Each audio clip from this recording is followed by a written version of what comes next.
Hey everyone, Cooper here, host of the fine podcast you're listening to. I just want to let you know that the episode you clicked on has a format that is very heavily inspired by a podcast called The Bookening. To be clear, our thoughts and opinions in this episode are our own, but the format is very similar to this podcast. I just wanted to give you a heads up and give credit where it is due. With that out of the way, enjoy the show. Coming up next, Booking It Reads, Number of the Stars.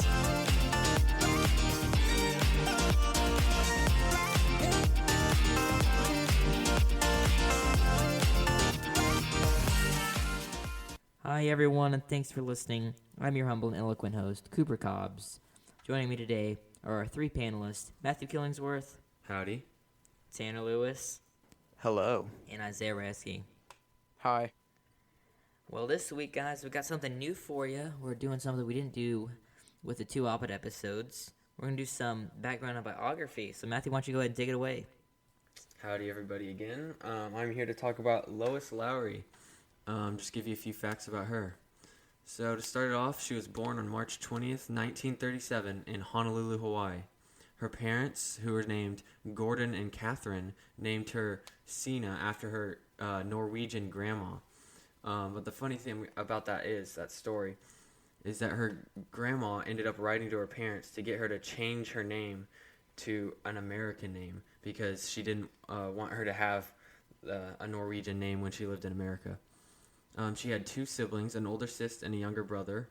Her older sis sadly died from cancer in 1962.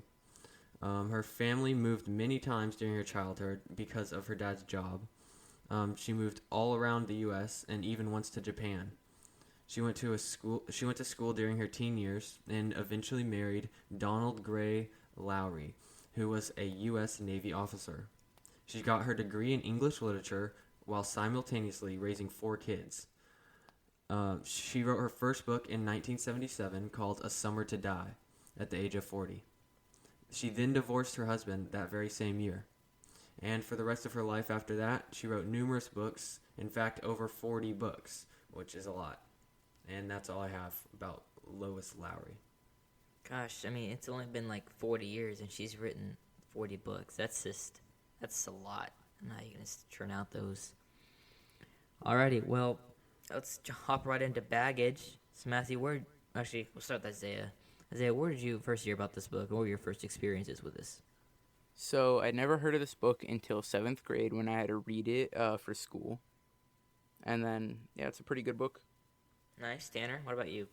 Yeah, so once again, I had this book show up on my bookshelf, and as you guys probably know, the reason I'm on this podcast is because I read books constantly. I'm always reading a book, and if I'm not, you better come ask me what is happening. Yeah, so I read it, and I enjoyed it, and I'm really excited to be doing this podcast on it. Yeah. Sweet. Matthew? I have pretty much the same story as Isaiah. In 7th grade, I was assigned to read it for school, and I was super bummed out about it because I hate reading books for school. And I read it and enjoyed it way more than I thought I would. So, great job, Lois Lowery, because you actually made a book that I liked reading for school. Let's hop right into the book. Does Lois Lowery, does she set the stage well for a kid's book during these dark times for the Danes? Does she get the mood right while still kind of making it simple for kids? I think so, yes. Like, they still had about, like, they were rationing food, they were taking away the Jews and all that, but they didn't have it in as much detail as it could have been. That's true. I agree. Yeah, she definitely did a great job explaining about the hard times they had, and making it simple for kids to understand, like you said, Cooper. Like, kids can understand families not being able to have food and people, being bullied into their shops closing, and they can understand people who are nice and people who are mean. And she does a good job of painting the picture of the Nazis being the mean people and everyone else just trying to, be protected from them. But Tanner, does she set the mood right? Does she get the overall feeling of darkness right? I would say she did. I really think that she did a good job about showing us the real depravity of the situation that they were in, while also pressing it down enough and shrinking it to a more understandable size for kids that's reading and through a kid's perspective. Yeah. Next question. The main character, Annmarie and her friend Ellen, they encounter some Nazi soldiers on the way home, and they don't tell their parents about the encounter. Is this a good decision to lie in this case? I guess withholding the truth can be counted as a lie here, or should they have told them? I don't know. It's difficult to say in this situation they're in, but I mean, it's always better to tell the truth. That's for sure. I think they were kind of scared, I think, and they just wanted to save their parents from being scared too, and save themselves from getting in trouble. Anyone else got any other thoughts? No, mine was pretty much what you said. Yeah, Matthew explained what I was going to say perfectly. Yeah. Just a little fun little question here. What would have been the hardest thing to give up during the rationing, and why? Meat. I'd say does love his meat, don't he? Don't say you don't. Oh no, I love steak. I love steak, yeah. Especially bacon. Bacon is hard to give up too. Man, the only thing better than bacon is more bacon. Tanner, what about you? Mine would be, as you know, food and all types of food. Any food that's rationed is not food. Interesting. That's a tough question for me, but I'd probably have to go food also, because I love food. So Let's not be general here. What type of food? I guess they didn't have was ice cream invented back then? I don't know, but I like ice cream, and it would kind of suck if they took it away and didn't let us have it anymore. Yeah. So reading it as we're all older than we were a few years back, how powerful was the line, all of Denmark is his bodyguard, referring to the king as he's walking in the streets? How powerful was that? That's a very powerful remark. That shows a lot of loyalty from Denmark. From Denmark, from Copenhagen. Tanner, how powerful was it for you? I just think that it's great because it shows the country's heart to protect. It shows how much the people love their leader, and it really helps unify the country in a united purpose to protect the king and to protect those who aren't being protected. Cooper, I just realized you never said how you found out about Number of the Stars. Oh, I did not. Sorry, guys. Yeah, so basically, kind of like Tanner, the book appeared on my bookshelf, but in this case, it appeared on my nightstand. I was at the time reading basically everything, and that my mom put on the nightstand. So I read Number of the Stars, and I greatly enjoyed it, and was very excited when we read it for school last year, and I'm excited to be talking about it right now. Yeah, thanks for reminding me, Isaiah. Another line that I thought was really great was when the Danes had to blow up their own fleet because the Germans are about to take over it. And they're like, how sad the king must be. And then the dad was like, how proud. Well, that's a good line, know. She really does. I mean, I think in that case she gets it, but does she overall just get the sense of loyalty that the Danes have? I mean, I think it's just the little snippets of things like that, especially the dad. He's very loyal, and every time she talks about the king, which is only 2 times in the whole book, but I mean, it just shows their loyalty and stuff, their commitment to their king and their country, and how proud they are. Yes. Then they're talking about you have to be a bodyguard for the Jews. How tough would it have been if you had to make the decision to help Jews escape or house Jews in your home? How tough would that have been? Would you have done it? I don't know. I think I would have done it, but the only way to find out is if I was actually there. Yeah, it's definitely hard to say from being 80 years after. Looking back on it, we can see which side was right and which side was wrong, but you can't always tell when you're in a situation. You don't always make the split-second right decision. So I think it would have been hard to say, but I'd obviously like to think I would have. because it's a good cause and it's not fair of the Nazis to kill innocent people. Right. But I just don't know if I'd be brave enough or not. I like to think I would, though. Yeah, Tanner, what about you? Yeah, I agree with what both Matthew and Isaiah said. I also just think that it depends on the situation that you were in back in that time, because it might have been that the whatever Jews that you had at your house are going to compromise even more people than you're actually going to be saving. But it's So you're saying that if it compromises more people than you're saving, it's not worth it? I'm not saying that. I'm saying that everything's a sacrifice, and that I just don't know if I would have made the right sacrifice. Yeah. Yeah, I see that point. Yeah, last year when we had to, so when we read this for school, all of us last year, what we had to do was we had to write a persuasive essay on it. So we took an issue that the character had, or a decision the character had to make, and we had to come up with 30 reasons why they should have made the decision, and 30 reasons why they should not have made the decision. And, I chose whether Annmarie's parents should have hidden the Ellen's family. And, I came up with 30 reasons for each, and I looked at it, and, the evidence said that that they should not have made the decision.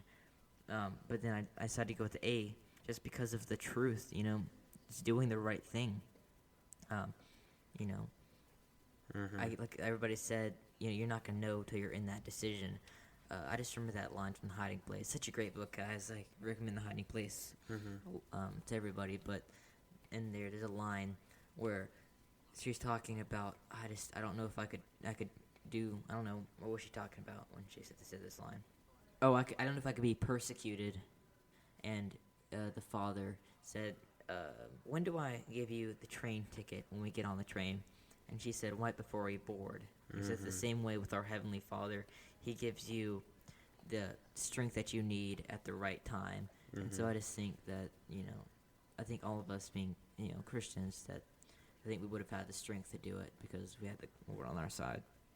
So, for other listeners, if you guys haven't read this book, Annmarie and Ellen are like best friends. They're both 10 years old, and Ellen is Jewish.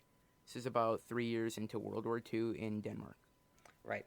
And so basically the issue of the book is trying to get Ellen's family to Sweden, which remains free for racial reasons, I think. We won't get into those right now. If you had been in your room with your friend and the Nazi soldiers had come and looked for your friend, and at the middle of the night, how freaked out would you have been on a scale of 1 to 10? Dude, 10. That would have been terrifying. But why, Isaiah? Why would it have been terrifying? Why would it have been a big shock? Because you're a 10-year-old girl and these two big men come in the middle of the night with guns in their hands. Think about that. At 4 in the morning, they just barge in your room with guns, and you're hiding your friend who's Jewish. Exactly. And you know that she's like the most illegal thing in that building. Right. Tanner, what about you? But I have to give this to Annmarie. I was impressed at her reaction time, and as soon as she heard the Nazis, the first thing she thought of was to take away any evidence that would show that Ellen was a Jew. So she ripped off her star necklace, and I was impressed at that. I don't know that I would have thought about it after they had already come in and turned on the lights or something. I would have been like, dang it, I should have done that. But I don't think I would have been able to just automatically reach for her necklace. And What about you, Tanner? Yes, I would have been, on a scale of 1 to 10, a 9. It would have been terrifying, but meeting the devil face to face would be more terrifying. Let's be honest. That's fair enough. Yeah, that probably would have been one of the worst experiences of my life, though, that had happened. Yeah, I would agree with Matthew in that her reaction time might have been a little bit off, in that it was super quick. But then again, if they're in that time and you're constantly hearing from your parents how the Jews are innocent and how the Nazis are trying to kill them, yeah, and the whole reason she was even at their house was because she was being hunted. I guess that would put it, yeah, like you said, on the forefront of your mind. But we should probably move on. Yeah. Would you guys be willing to die for the sake of the Jews? That is a tough question. Very deep.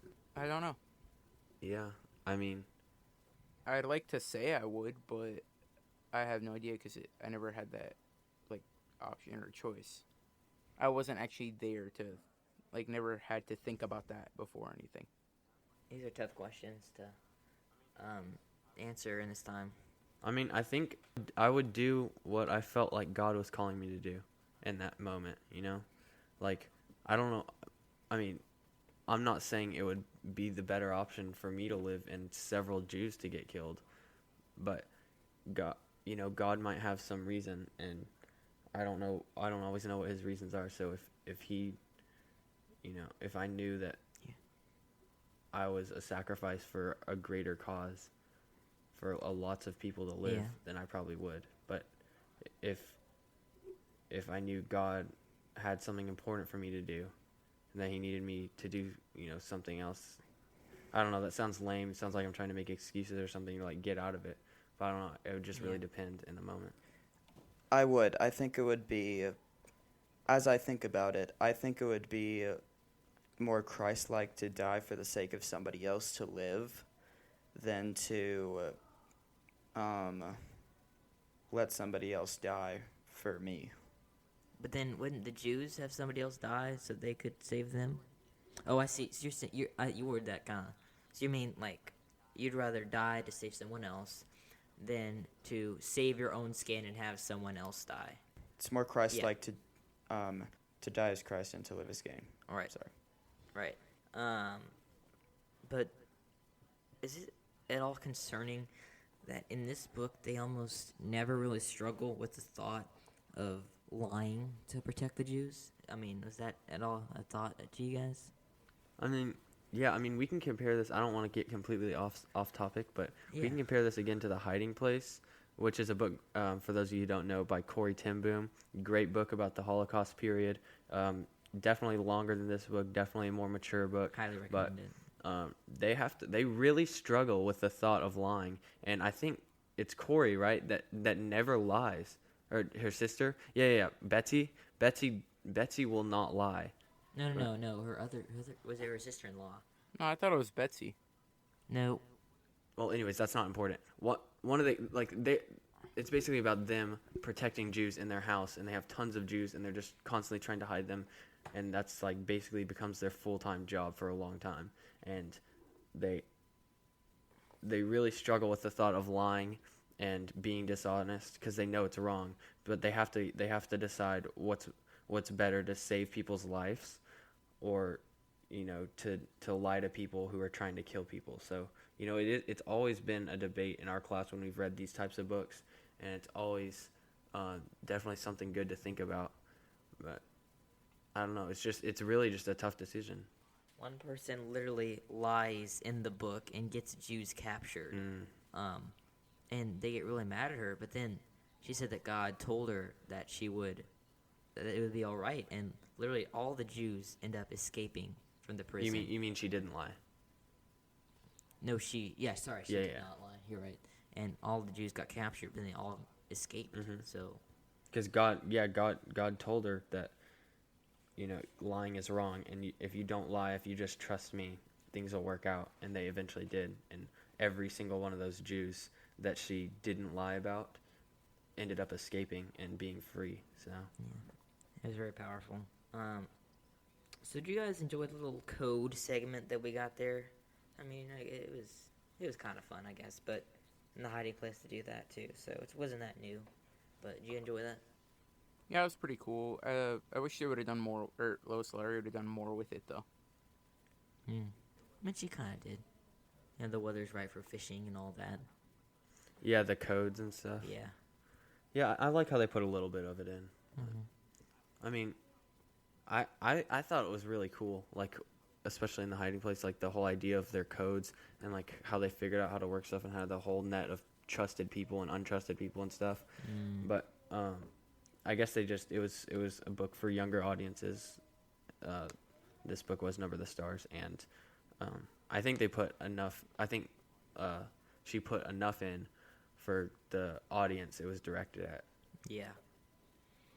One of my favorite parts of this book was when she's describing little house on the sea. I thought that was really great. What do you guys think about that? Yeah, I mean that was definitely one of her best descriptive parts. It sounded like a great place, and it sounded like she put in like she made you feel how they had memories there. They used to go there, and like how I think there's like one part where she's like, I don't know, what is she doing? Like sitting on a rock or in the grass or something, and like remembering another time when she was in that same spot. Mm-hmm. Tanner, what do you think about it? I enjoyed the scenery there. I thought it was really good. I thought that was definitely the most descriptive part of the entire story. And I think that it helped move the story along because that's where we spend almost the entire book. And Yeah, more than half the book. Yeah, Yeah. that's true. It's a good 2/3 of the book. Yeah. so it really helps you it helps you see where they are, Visualize it. yeah, better than when they're back in Copenhagen or at the harbor or such. Yeah. So I guess we talk about the cat. Now, if you're asking yourself why you want to talk about the cat, they call the cat Thor, the God of Thunder. Now I have no problem with that, except when they capitalize G. Thor, God of Thunder. I mean, I know you're laughing about it, Matthew, but that was really concerning to me. What were your guys' view on that? I actually didn't even notice it was a capital G. I totally thought it was lowercase. I'm gonna be honest, I didn't either until you put it in the notes. Really? Yeah. Tanner, what about you? I didn't notice it until it was there, but let's be honest, I was listening to Audible. Right. That's true. I agree with you though, Cooper. I mean, you shouldn't capitalize any god's names except for the true God. I mean, the first time I saw it, I was like, this has to be an editorial mistake. But it wasn't. And multiple times it's mentioned. And I'm like, I shouldn't have done that. I mean, I don't want to see it too extreme, but does this want you to make it, degrade the book at all? Or No. No. no? No, definitely not. Not until we know for sure. I guarantee that she was not trying to make the cat seem like an actual god. No, it's not like that. It's like the name, like Thor, God of Thunder. Yeah. It's not the cat. So, I don't know. You're right. I mean, we all agree that's wrong. Not much to talk about that. All right. The next chapter. What would you? How mad would you be if for the first time ever your parents had lied to you about something? Probably pretty, especially if I was accustomed to them telling the truth all the time. Yeah, I'd be pretty mad. And especially with something big like that. Although, for this situation, you're it's pretty obvious what you're talking about the great aunt Betsy, right? Great aunt Betty or whatever, and Birdie. Yeah, but like Birdie, yeah. Birdie, my bad, Birdie, and it's pretty obvious that like they were doing it because they had to protect the Jews, and like again with the lying thing, I guess lying is wrong, but killing people is more wrong, obviously, like for us. There's this line that Uncle Henrik says, it's much easier to be brave if you don't know anything. Is that something that factored into the decision, do you think? Yeah, I definitely think so. Either because like it's either that or he was just trying to make excuses for him lying so that she wouldn't like hate him. But I don't think he would just try to make excuses. I think they were trying to do that so that she would be more brave, and so that she would make smarter decisions and not be scared. But sometimes, if you don't know everything, you can, let something slip or say something that you shouldn't have. Do you think that it was a risk worth taking? Well, that's true, but I don't think it was really a risk in this scenario. But I'll say, Tanner, on a scale of 1 to 10, how mad would you have been? 7 if they had never told me a lie in my life. Well, that you knew of. That's true. See, I'd be like an 11 if they lied to me, but then when I think about it, like if they were doing it because genuinely they really just wanted to protect the Jews, and I might personally be a risk to the Jews, that it was also like my job to protect, then I'd probably, I probably wouldn't be as mad at them. I'd just be kind of disappointed in myself that they didn't trust me enough. Yeah. I mean, I don't know. I'd definitely be upset that they lied, but if it was that reason, then I probably wouldn't be mad. I agree. I think the circumstances, like, if you're, like, okay, this is going to be kind of weird. Let's take Spider-Man Homecoming, for example. So, Vulture, he gets very rich, dealing in black market weaponry, and his family doesn't know. And, I mean, he had lied to them their entire lives about how they got their money. And I would have been extremely mad if, let's just in this case say, my wife had been lying to me about something that big, So I think you need to take the circumstances into example, though. Yeah. Yeah. Let us open the casket, dude. Another close call. Is it lazy writing that they don't make them open the casket? No. No, I think it's even more exciting. That they don't open the casket? Is it? Can you ask the question again? I couldn't hear you. Is it kind of lazy writing that they don't, the Nazis don't open the casket or make them open the casket?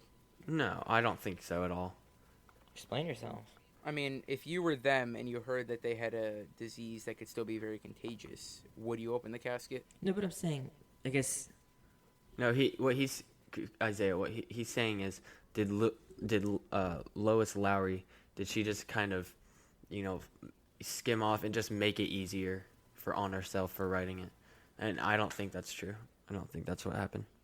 But like, how many times is the cliche of there's something in the coffin they don't want to see, and they're like, oh, but the body had some sort of disease that's contagious. How many times has that been used? I don't know. I've only heard of one. I've literally only heard it once. Really? You've never heard of that? I mean, I can't name anything, you're right, but I know there's multiple times where they're like, yeah, there's something contagious in here. Yeah, I agree with Cooper on this fact. I've definitely heard multiple times where that's happened. But keep in mind this book came out, in the 89. Yeah. So I don't know if the other things have been referenced since then or before. I don't know. I still don't know what you've heard. Yeah, So. but it wouldn't make sense if they did open the coffin, though. Yeah, I'm not saying they shouldn't have opened the coffin. I'm saying that the cliche had been so. I'm assuming it's been used a lot since then. If it's been used a lot, then I think she could have handled it a little bit better. But I mean, when she wrote that part, wouldn't she be thinking what the officer would think then, the Nazi? Like, what they would do, or what she would do if she was them? Not just writing a story. I mean, think about it. If you're a Nazi soldier, and Jews are escaping, and you think they're escaping by the boats, and there's a coffin in there, and everybody's there, and you're just a little bit suspicious. Just well, that's why they walked in, because they were a little bit suspicious. That's why they entered the house. Yeah. Yeah, but I'm saying if you're already there, why not just make them open the coffin just in case? Yes, but if there was the disease. Yeah, I mean, the mom, I guess, like, it didn't sound that great to me, but I guess she just convinced them, I mean, it wouldn't have convinced me, but... Is there a better way to do this? Not that I can think of. A better way to write that chapter is what you're asking? I'm just saying, let's just... Yeah, just the part. You think there's a better way? If you just had to guess right now, I think there's a better way to write it. I mean, I'm sure there's a better way. I can't think of one right now, though. Maybe they could have had, like, everybody come over, and they could have been, I don't know, scattering her ashes or something. I don't know. You're right. She probably would have had to rewrite the whole coffin scene and not just... Yeah, I mean, I can't think of anything. Yeah, no, I get it. There's nothing we're talking about. So, this book moves along pretty quickly. I mean, is it too short for you guys or no? I think it was good. I mean, I don't mind short books. They're easy to read. It's a good book. I mean, it's a win-win. It's a win-win, right? Yeah. Let me turn to page 80. So, they're taking a... Like, when you first read this, I guess you were a little older than I was, but was your heart thumping in your chest when they did this part? What part? Actually, I think so. The first time I read it, a little bit, yeah. Yeah.